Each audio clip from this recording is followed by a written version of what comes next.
Welcome to a special Radio Radio X music video interview. I am your host, Justin Smulison, proud contributor here at RadioRadioX.com.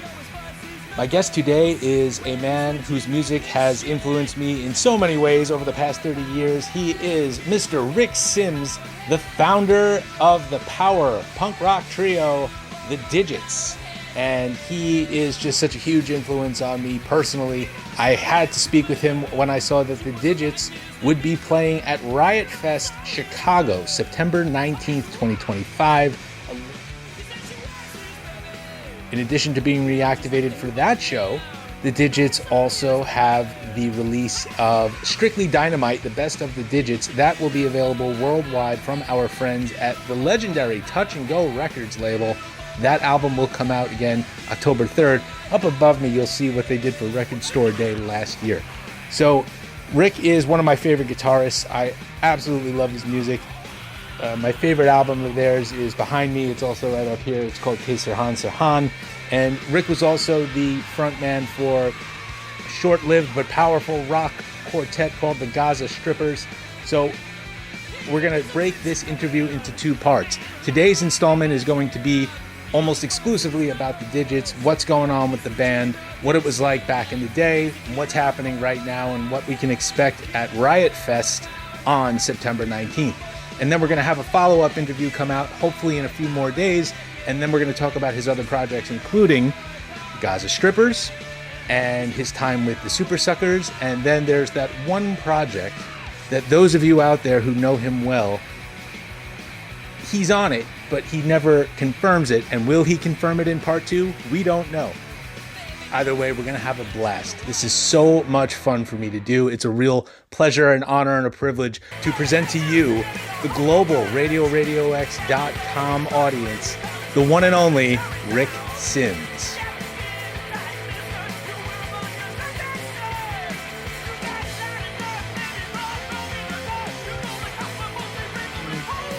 I'm so pleased to be joined by one of my favorite musicians of all time. He's been providing the soundtrack of my life for the last 30-something years. Talking about Mr. Rick Sims, best known from the Didjits, several other groups. Rick, it's such a pleasure to see you again. Hey, how's it going? Great. We tried to connect a few months back, and then I realized that where you live in Illinois is nowhere really near Chicago, and so that fell through. True. It's not true? No, I live in Evanston, which is practically Chicago. Oh. It's the northern suburb. But where we started, if you're referring to that was like 3.5 hours. Well, 3 hours south of Chicago, yeah. Right. So that I wasn't going to put you out. But I'm delighted that you're here now. And this is the second time that you and I are talking. The first time, like we were saying, was right at the onset of COVID. And that one thing had nothing to do with another, but that's the benchmark. And here we are. The Didjits have a brand new retrospective, would we call it? A greatest hits called Strictly Dynamite. It's coming out. The date right here. It's coming out. You know when it's coming out? October 3rd, 2025. So in about a month. And how did it feel to just get it ready and compile it?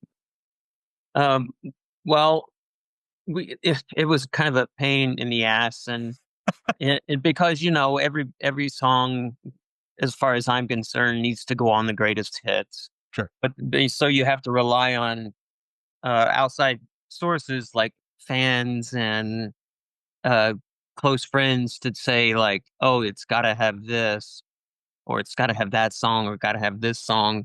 And so everybody had differing opinions. I had my picks, and my buddy Dave, the guy who does the graphic artist, he's the one that's in charge of all that stuff you see on the front of the album cover there. And he had his picks, and Corey at Touch and Go was like, "Oh, you've got to put Dad on, or I'm going to be really pissed."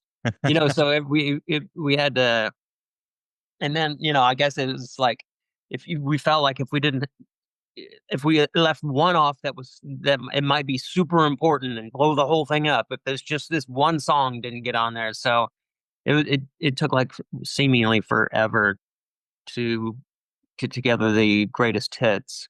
Right. Because these are your babies, right? These are like your children to a point. Yeah, my uh, deformed little sad satanic children.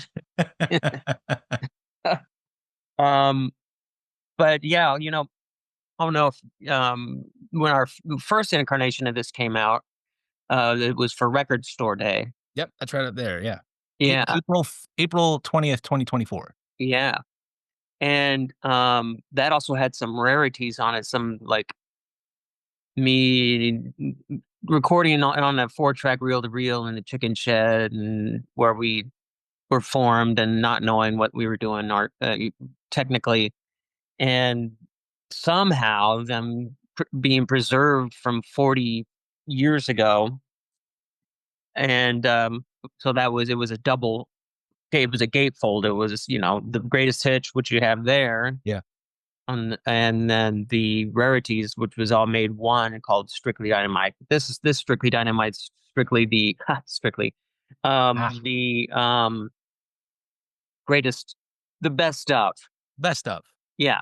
Yeah. And so we felt like, since this was for Record Store Day and it was a limited number, Mhm. and they were only available for Record Store Days, at Record Store Day, that we sooner or later we would put out this kind of best of, so it was more, you could put it out to more people, and it was more accessible, and it was cheaper and wasn't just for Record Store Day. And so that's why this new one here is going out. That's cool, and so you got a positive reception last year. You took it to you cast a wider net with the new release, and the only shocker for me is that Judge Hot Fudge isn't included. That's the only shocker. Oh, really? Yeah, That's new to because me. no, because I'm not seeing it on the track list, and that made it onto Beavis and Butthead, so I assumed that that would have been Yeah, no doubt. Well, see, here we go again. I'm sorry, I don't mean to reopen the wound of all the dialogue that you have been having, but no, I just would have naturally assumed that I can listen to it whenever I want, but, I always thought that even though Beavis and Butthead, uh, didn't love the video, it must have exposed you to a bigger audience. Oh, yeah. And them not loving the video didn't matter one hill of beans one way or the Yeah. other to me. But it did, I guess it, put us in touch with a bigger audience. Although I'm Mhm. not sure we saw a record sales jump after that, Right. but we did get paid for those episodes every time it was on, so Wow. that was cool. That's Something, cool. yeah, something I didn't realize until after I had experienced it. Everybody gets paid for those, and but although those songs are, what do you call it? Registered with BMI, so anytime anybody uses them for radio, television, or um, whatever media, Mhm. I automatically get paid for that usage because I'm a member.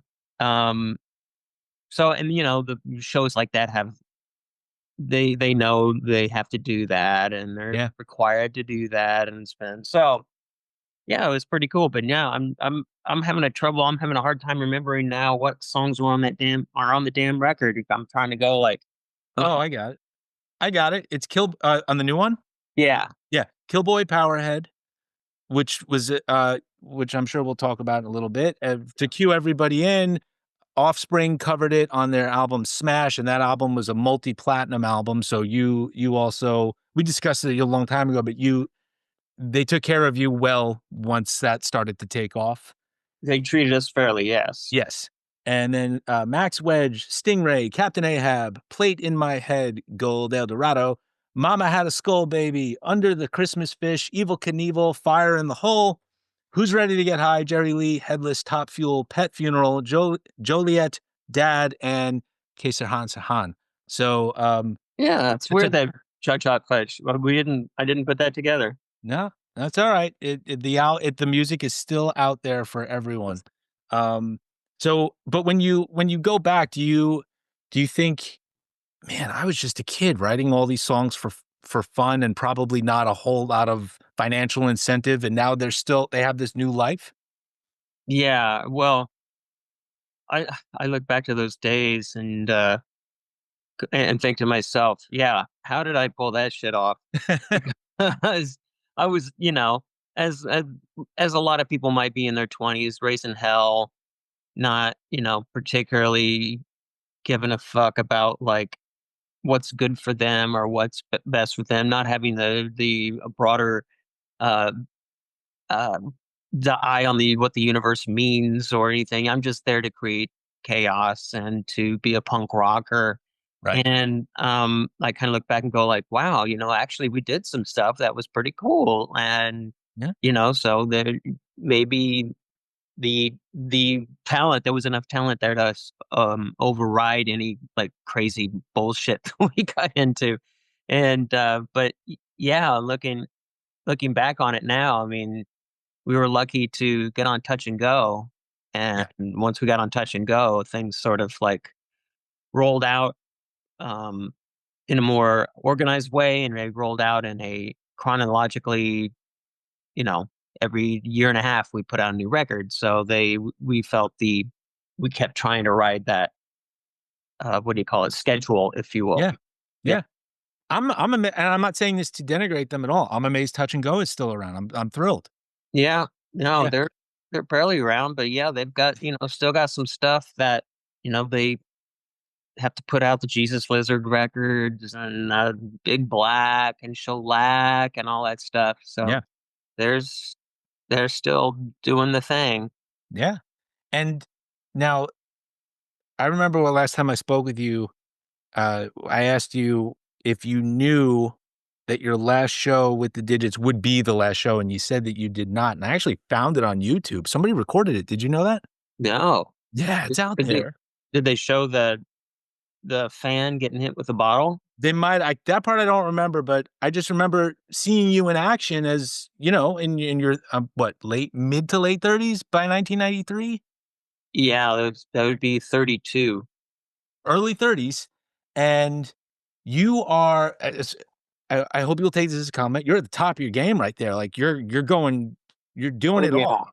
And Mhm. and I am even years later, I am locked into that footage. Mostly, I mean, big part of it's because 'cause I've never seen it before. And I don't it's not like AC/DC where you're gonna see it live everywhere you go no matter what, right? It was Yeah, cool. right. I chanced upon it, and man, I was thrilled, and I remember thinking I saw that video after we spoke, and I remember thinking, "Man, it's kind of a great way to go out when you think about it. It It's was an that insane good." way to go out, that's for Yeah.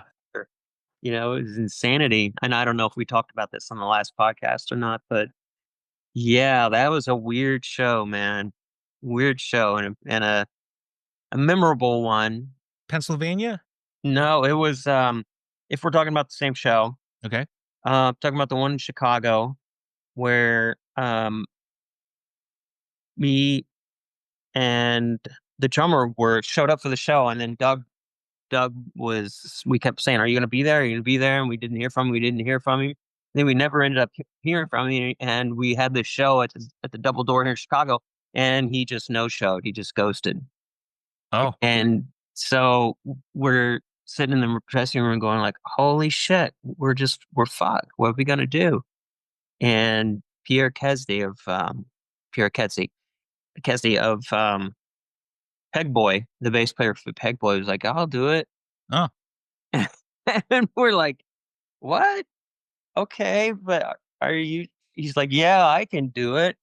He played bass for Naked Raygun. He's like punk rock royalty, if you will. And so we're like, okay, let's do a few songs. Okay, he's got these songs and that songs. He can get through them, and we'll be good. yeah, So we do a few of them. We already had this whole plan uh, staked out of this whole gag where we had a friend of mine, Joey Slotnick, who was he's an actor. You've probably seen him. He was in a Coen Brothers, the last Coen Brothers movie, as a matter of fact. And typing them in. Yeah, go ahead. and he was supposed to. We said, okay, what you're gonna do is you're gonna play the obnoxious fan. You're gonna be up front, and you're going to go like, "Hey, Digits," and you're going to get on stage and you're going to take the microphone away from me, be super obnoxious, like, Mm. oh, hey, get in my way, and not shut up or not go back off stage, hang on stage too long. And so he did all that, and then I took a bottle off the top of my amplifier and hit him over the head with it. Right. And of course, it was a fake bottle filled with fake blood. And so I hit him over the head with it, and he went down. And then the bouncers were in on it too. The people that worked there, they were like, "Okay, we got to take him. We're gonna get up there, and we're gonna take him off the stage." And then the whole place bought into it 100%, and they were like, "Oh, wow, that's so not cool." People were, like, trying to get on stage, and they were mad at me. They weren't like, "Yay, I'm glad you hit the guy over the head." No, they were, like, aghast, like, "Oh my god, why did you do that? That's taking it too far, man. Right. We love the Digits and their craziness, but this was just, too far." And then so it got to the point where people were rebelling, and we had to bring him back out and go like, "Hey, see, it was a gag. See, There's no blood. Yeah. yeah." And he was like, "Hey, yeah, we're good." And yeah. He was So, one of the Joey Slotnick is one of the dudes who was in the caravan in Twister chasing the oh storm. yeah. Yeah. Yes, indeed. Yeah. I've done a few shows with him. He's he was in my look he's in my theater company here in Chicago, and so we did a couple of shows with him, Yeah. musicals and plays, not movies or anything, but plays in theaters. Yeah. Right. And we're gonna get to that also because that's actually how you and I connected to begin with. But let's also mention, since you're talking about live shows, so the Digits are going to be performing on Friday, September 19th at Riot Fest in Douglas Park, Chicago, right? Yeah. Yeah. You know who's headlining that show? I would It guess. seems like there's gotta be like 3 I believe there's 3 different headliners: Mhm. Blink 182, Green Day, and Jack White. They're the 3 headliners, right? Yeah, actually, yeah, so Blink-182 is on Friday, Weezer and Jack White on Saturday, and Sunday is Green Day. But I'm looking at just your night, because that's my eyes went from left to right. You're sharing you're gonna be at the same place, same time with one of the all-time greats, Weird Al Yankovic.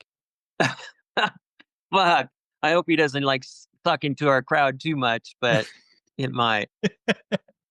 Oh, well. Have you ever done a show with Weird Al? Never. No.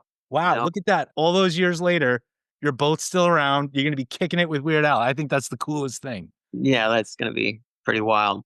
Yeah. Do the What? like, a group like Blink-182, have they ever reached out to you and said, "Hey, you inspired me, and now you're playing a show with them?" Has that ever happened? No. No? I don't think they even know my band. The Offspring did. I don't Yeah. know. Offspring came from a different, uh, sort of era, not an era, but they were a little older than Blink-182. And Blink-182 seemed to come along after in response to The Offspring. Yeah, yeah, maybe later '90s. Yeah, Yeah, and, um, I don't know, the sort of like, "Hey, we can" not I don't mean this in a bad way, but like, "Oh, hey, we can jump on this, like, punk rock bandwagon that's happening now too." So I don't know where they came from. I don't know anything about them. yeah, But The Offspring, I know, were making records and doing stuff and trying to do stuff, and the punk rock surge happened to them as opposed to them taking advantage right. of it. Alright. Now, so you've got that show. Who's gonna be, rounding out the Digits lineup with you?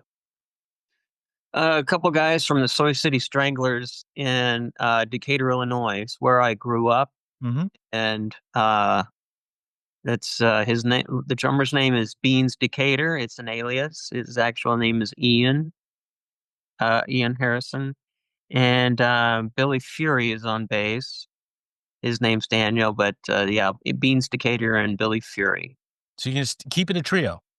Yeah, Yeah. Do the Digits need to be a trio? Is that, like, the essence? I think so. Yeah, I mean, they don't have to be, but it sort of felt right. It felt like um, more money for me if I was an ad guy. One less person But you got to pay, right? yeah, Yeah. but really, it's more of like just our sound, and I also don't want to feel like, oh, this will make it easier if we have another guy.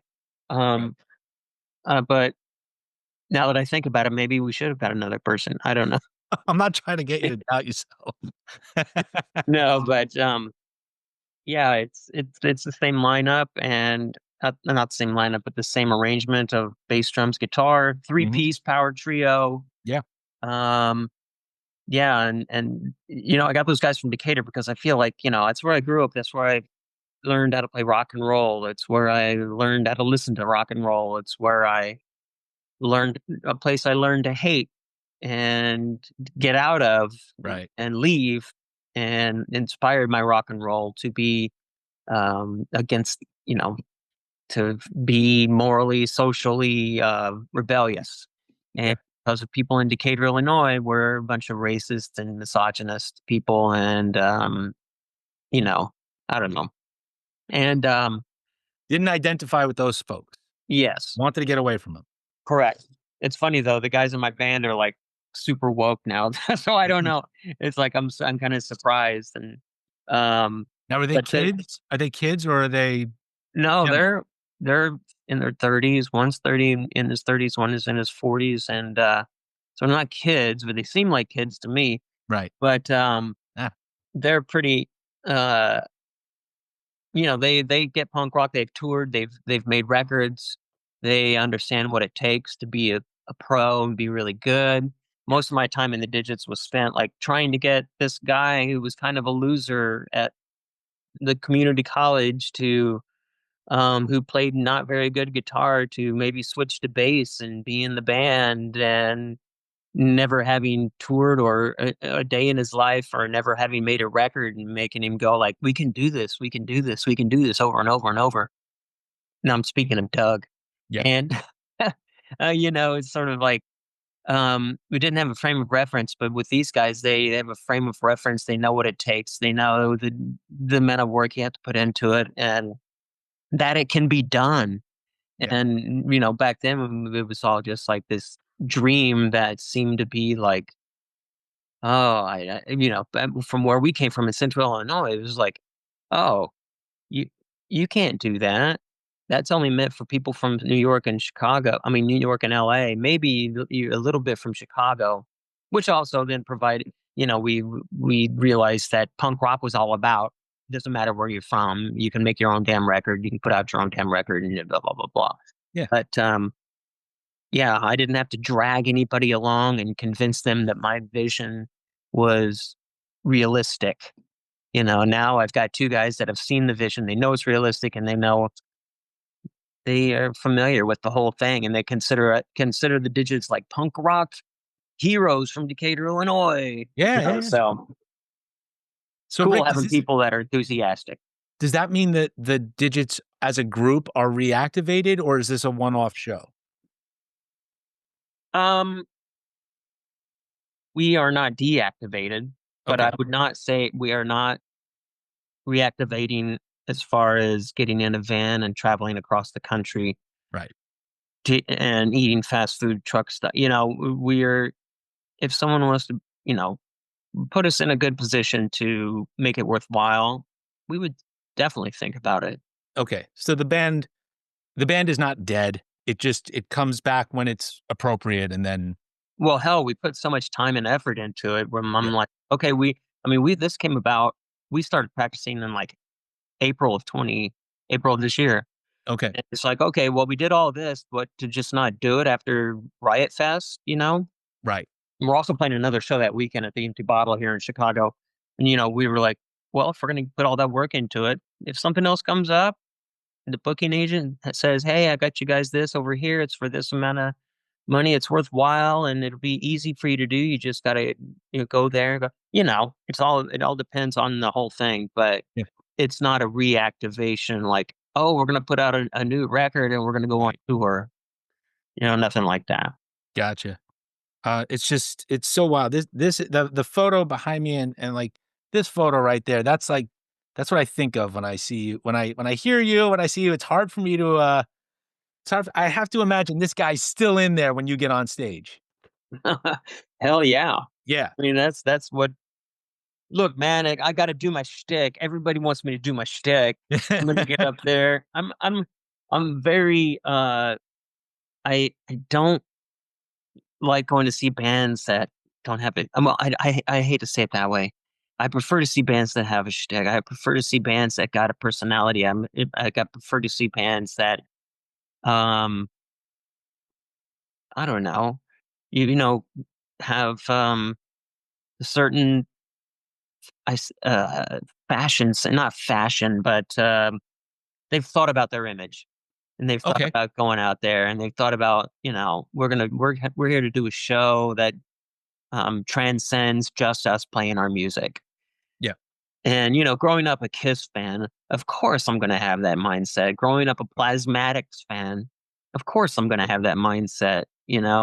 And even I felt like even the Sex Pistols had a branded image that was like was bigger than just the music. It was some sort of like Johnny Rotten, the use of aliases, Sid Vicious. It was Yeah. let's have fun with it and another step. Tell me about, if you don't mind, just because I think you know this. As you can see, this is my favorite Digits album, K Sirhan Sirhan. I Really? I loved it. To this day, still one of my favorite rock and roll albums. I mean, I think we're in and out inside of 28 minutes or something, and it's so fast, it's so furious. Sonically, for the time, I think it was your best sounding record. You had a great producer. Cool. Wasn't it Albini was on it, right?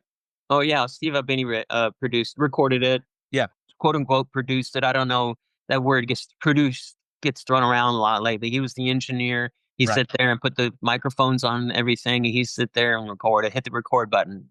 And you were just on fire every track. And was it fun to make this album? Uh, I- It sounds like it would have been a well, blast because when Well, I hear it's it, I not have a if party. if you thought it sounded like it would have been a blast, it probably came across more of a blast than it was. But Okay.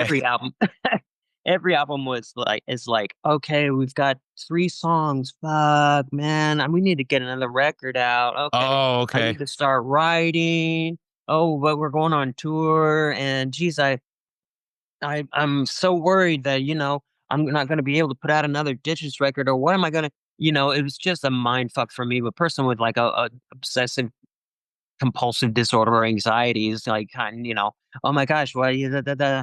And then actually doing itself, when you get in there, there's these expectations, gotta sound just right. So there's a lot of pressure. A lot Really? of a lot of pressure. And then at one point me and Steve got into a screaming match at each other when we were mixing it about how loud the guitars were. So, you look back at it and you look at it with a certain amount of fondness. When I'm in it, it's all about torturing myself Oh, really? to produce the best record I can possibly produce that will somehow live up to the record or supersede the record that I did before, which is no small feat because I feel like every record I did before was better than the one I did before it. Right, right, right. So it's going Yeah. to be better than all of the previous records that I You did. want to get progressively better. That's what Y- being an artist is usually all about, right? That they're Yeah, you think so. I think, I think so. And it's like more about instead of becoming progressively better, but making sure or getting worried that you're straying too far from the original idea, which on hindsight is a bunch of bullshit. I wish I would have thought more about um, trying different things and different stuff. Even though I felt like with that record, I felt like, oh, I'm doing this weird thing and different than I've done before. That weird record, we're trying something new. When I look back upon the whole canon, like we did when it came to this um, reunion or whatever you want to call it, I was like, man, we kind of use kind of a lot of the same sort of things, or same sort of guitar patterns, the same sort of this. I thought we were doing everything right and completely different every single time, but we had I had sort of like found myself coming back to some of the same things that Yeah.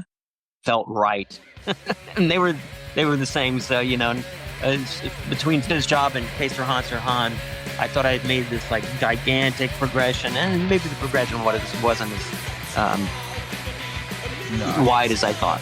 I think it's there. I think you hear a song like Fire in the Hole, like you're playing as fast as I've ever heard you play. And I just remember hearing that and just being blown away. And then Love it. You got the spicy little outfit.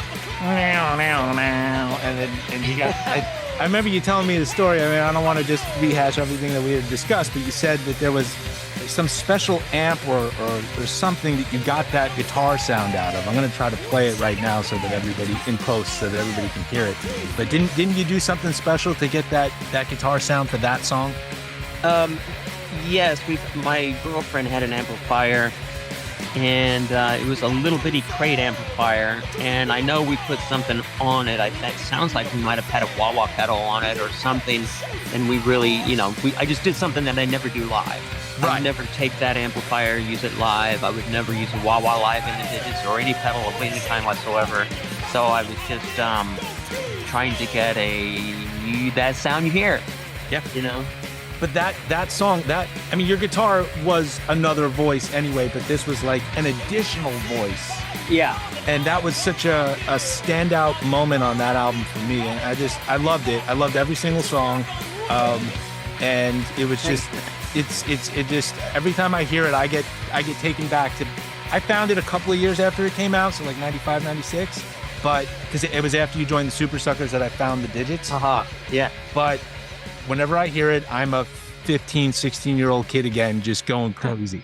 So, well, good, man. Yeah. I hope that doesn't mean you slip back into your drug abuse. No, I wasn't a drug kid. I was kind of like the angry young man, but this one was a different thing. I love talking to you. What do you want to tell the fans who are going to come out to Riot Fest, who are going to see for at least for that first day, the reactivated Didjits? Put a pillow on your ass, because we're going to kick it, for one. And I think, you're going to love the new guys, and I think we're going to bring full rock power, the full Didjits rock power back to life, and you're going to fucking love it. You got the set list all ready to go? Oh yeah. Yeah. I mean, you got 3 weeks left. I would think that's probably the first thing on your mind. Yeah. That's great. So I'm so excited. And then hopefully if more activity happens in the Didjits camp, I hope we could pick up and do this again, because I could talk to you all day. Yeah, man. Anytime, Justin. I appreciate the interest in the work. Yeah, and thank you for teaching our youth. Yeah, well, let's see how that turns out in a few years, but I think I'm doing okay. Yeah, great. I can't wait to see some of the footage, and we'll continue to be in touch. Right on, Justin. Thank you, Rick. Thanks, man. See ya. You're the best. Bye. Special thanks again to Rick Sims of the Didjits for joining us here on RadioRadioX.com. Part 2 of the interview will arrive on RadioRadioX.com this week. Check out the reactivated Didjits at Riot Fest 2025 in Chicago on September 19th. And remember, on October 3rd, Strictly Dynamite, the best of the Didjits, will be available worldwide from our friends at Touch and Go Records. That includes the re-release with a purple single 180-gram LP. That's a limited edition of 750 that are out there. Links to the band are on this interview's show notes. And as always, be sure to make legitimate purchases of the music, merch, and tickets to support hardworking artists like Rick Sims. And if you're in theater and events, be sure to check out ricksimssounddesign.com. More on that in the next interview. And head on over to RadioRadioX.com for all things music and entertainment. We've got reviews, interviews, and more coverage. I've got an interview with local drumming favorite Jason Bittner of Shadows Fall and Category 7. And another iconic metal drummer, Mark Zonder, formerly of Fate's Warning and now with Warlord and A through Z. And another with powerhouse drummer Sean Duncan of LA Guns. I've also got interviews with John Bush, the singer of Category 7 and Armored Saint, and Flotsam and Jetsam guitarist Michael Gilbert, my good friend Robert Mead of Nighthawk, and internationally acclaimed rock singer Ronnie Romero, and more. I'd like to thank Art and Rob and everyone over there at the RadioRadioX headquarters. Follow us on Facebook, Twitter, and all social channels. And be sure to keep coming back to RadioRadioX.com for more updates. I've got more video interviews on the way as well. I am Justin Smulison, new contributor here at Radio Radio X. Thank you so much for tuning in. There's more on the way.